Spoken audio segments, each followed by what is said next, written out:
திருச்சிற்றம்பலம். இப்போ நம்ம திருவிளையாடல் புராணத்தில் 11ஆவதாக பார்க்க போகிறது உக்கிரபாண்டியனின் அவதாரம் எப்படின்னு பார்க்கலாமா? சுந்தர பாண்டியனாக சோமசுந்தர பெருமானே அமைந்தமையால் தமிழகத்தின் மூவேந்தர்களான சேர, சோழ, பாண்டிய மன்னர்களில் சந்திர வம்சத்தில் வந்த பாண்டிய வம்சமே மிகவும் சிறப்புற்று விளங்கியது. இந்த பாண்டிய வம்சம் தழைத்தோங்க சிவபெருமான் என்ன பண்ணுறாரு? அவருடைய புதல்வனான முருகப்பெருமானையே தடதகை பிராட்டியாரின் வயிற்றில் கருவுறச் செய்கிறாரு. அதனால் அங்கே மக்கள் எல்லாம் ரொம்ப சந்தோஷப்படுறாங்க.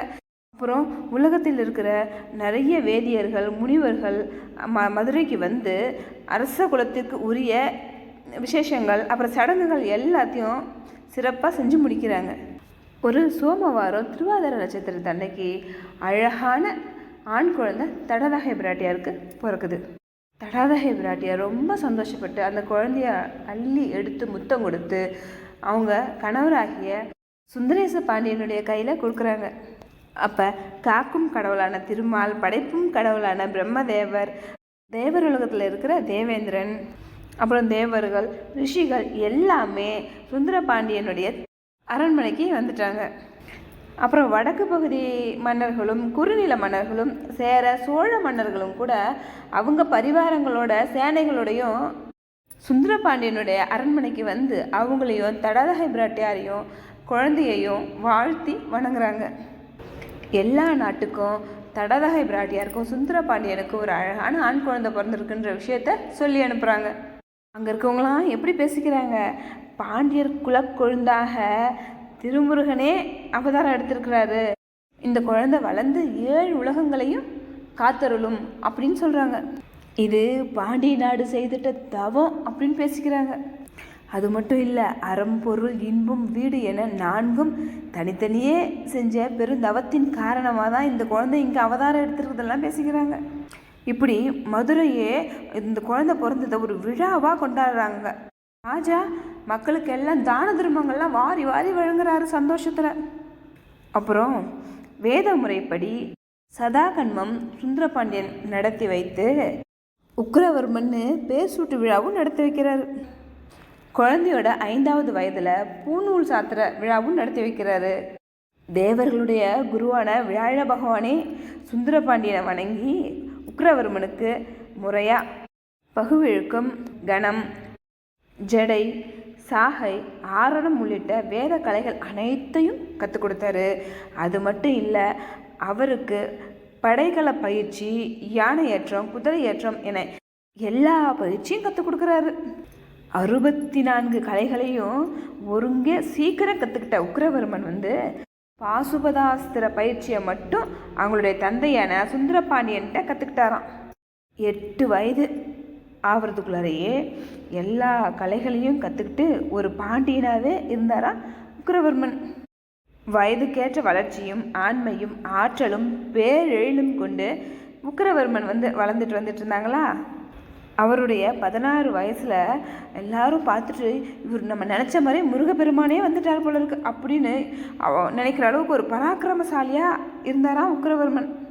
இப்படி பேர் அழகோடு இருந்த உக்கிரவர்மன் இடத்தில் வந்து 32 லட்சணங்களுடன் சிறந்த குணங்களும் அமைந்திருப்பதை பார்த்த சுந்தரபாண்டியர் வந்து இவன் பூவுலகு முழுமையும் ஆட்சி செய்ய வல்லவன், அப்புறம் நீண்ட ஆயுளுடன் கீர்த்தி, நீதி, சாதுரியம், பண்பாடு, கருணை, கல்வி, அப்புறம் எவற்றையும் வெல்லுதல், சிவபக்தி ஆகியவற்றுடன் தேவர் குலத்தோரையும் விஞ்சிடும் திறமை வாய்ந்தவராய் பெரும் சக்கரவர்த்தியாக விளங்கிடுவான் அப்படின்னு சொல்கிறாராம்.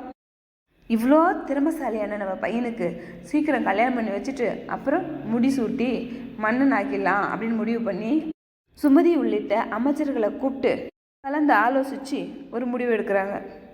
திருச்சிற்றம்பலம். திருவிளையாடல் புராணத்தில் 12ஆவதா வேல்வளை சென்றினை உக்கிரபாண்டியனுக்கு அளித்தல் பற்றி பார்க்கலாமா?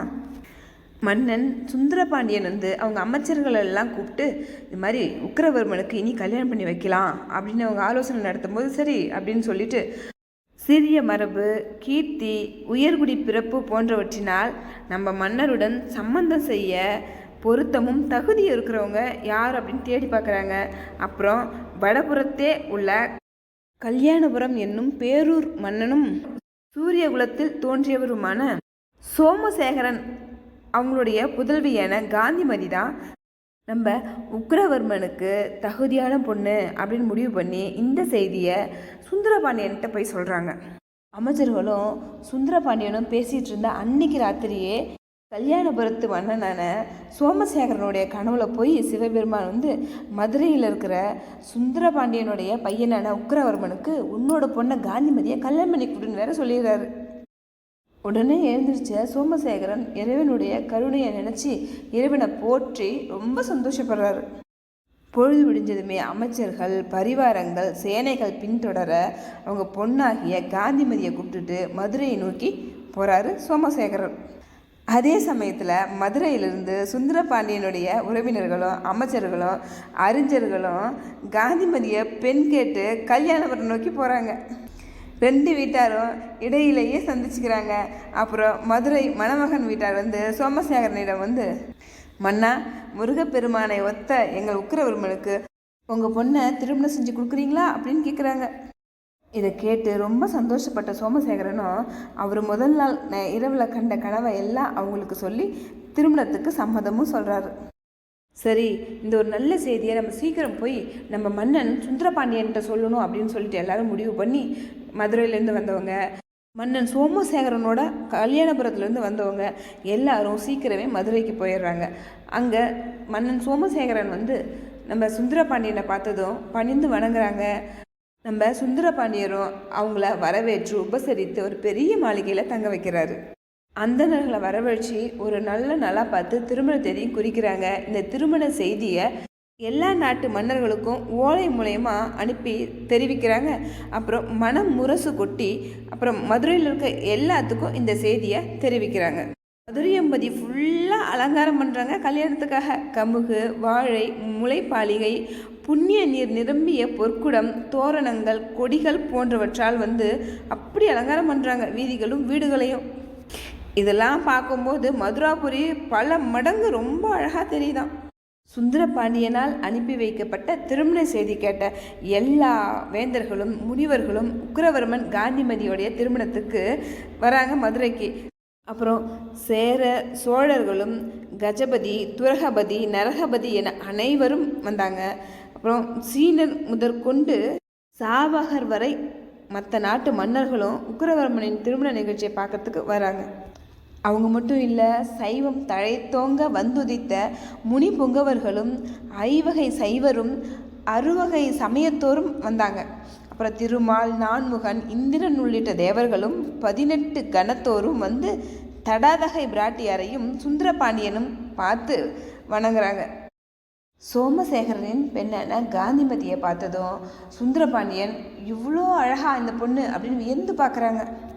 இதை பார்த்த வியாழ பகவான் சாமுத்திரிகா லட்சணப்படி இருக்கிற இந்த பெண் பெண்களிலே பேரழகு அப்படின்னு சொல்கிறாங்க.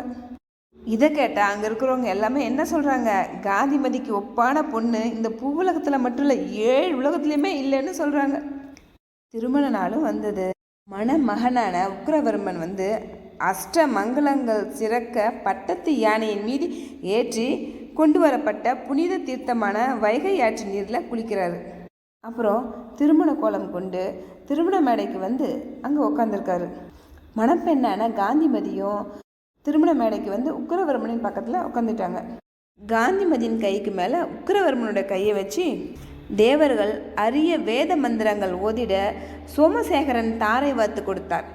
அப்புறம் எண்ணற்ற சிறப்பான பொன் பொருள்களை சீர்வரிசையாக சீதனமாக கொடுத்தார். அப்போ பல்யம் இயம்ப தேவர்கள் மலர் மாறி பொழிந்தனர். அப்புறம் வேதகீத நாதம் மதுரை நகரம் எங்கும் பரவியது. முகூர்த்த நேரத்தில் உக்கிரவர்மன் காந்திமதிக்கு மாங்கல்ய தாரணம் செஞ்சு திருமண சடங்குகளை எல்லாம் செஞ்சு முடிச்சிட்டார். அப்புறம் வெகு சிறப்பாக திருமண ஊர்வலம் ஆடல் பாடல்களுடன் இனிதே நடைபெற்றது. இப்படி மதுரையை வலம் வந்த உக்கிரவர்மன் அவங்க மனைவியான காந்திமதியுடன் சோமசுந்தர கடவுளையும் மீனாட்சி அம்மையாரையும் வணங்கிட்டு அவங்களுடைய பெற்றோர்களுடைய காலில் விழுந்து வணங்குறாங்க. அப்புறம் அவங்க கல்யாணத்துக்கு வந்திருந்த எல்லாத்தையும் சிறப்பாக உபசரித்து அவங்களுக்கு விடை கொடுத்து அனுப்பி வைக்கிறாங்க. இப்படி மதுரையில் சுந்தரபாண்டியன் நல்லாச்சு புரிஞ்சிட்ருக்காரு. அப்போ ஒரு நாள் அவருடைய புதல்வனாகிய உக்கிரவர்மனை கூப்பிட்டு, உனக்கு தேவேந்திரனும் கடல் வேந்தனுமே பெரிய பகைவர்கள், மகாமேரு மலையும் ரொம்ப செருக்குற்று நிற்குது. அதனால் தேவர்கோனாகிய தேவேந்திரனின் முடி சிதறுமாறு இவ்வலையினை கொண்டு எரிந்திட வேண்டும். கடல் வற்றி போகுமாறு இவ்வேலினை விட வேண்டும். அப்புறம் மூன்றாவதா, மேருமலையின் செருக்கு தகருமாறு இச்செண்டால் அடித்திட வேண்டும் அப்படின்னு சொல்லி வேல், வலை, செண்டு ஆகிய 3 வகை ஆயுதங்களையும் சுந்தரபாண்டியனார் கொடுக்குறாரு. உக்கிரவர்மனும் அவங்க தந்தையை வணங்கி 3 வகை படைக்கலன்களையும் வாங்கிட்டாங்க. அப்புறம் ஒரு நாள் வேத கோஷங்கள், பல்லியங்கள் ஆகியவை ஒரு சேர முழங்க தன் புதல்வன் உக்கிரவர்மனுக்கு முடிசூட்டி மதுரை மன்னராக்கி மகிழ்ந்தார் சுந்தரபாண்டியர். தம் ஆணையையும் அரசாட்சி உரிமையையும் நீதி வழுவாத செங்கோலினையும் தம் குமாரனுக்கு கொடுத்த சுந்தரபாண்டியர்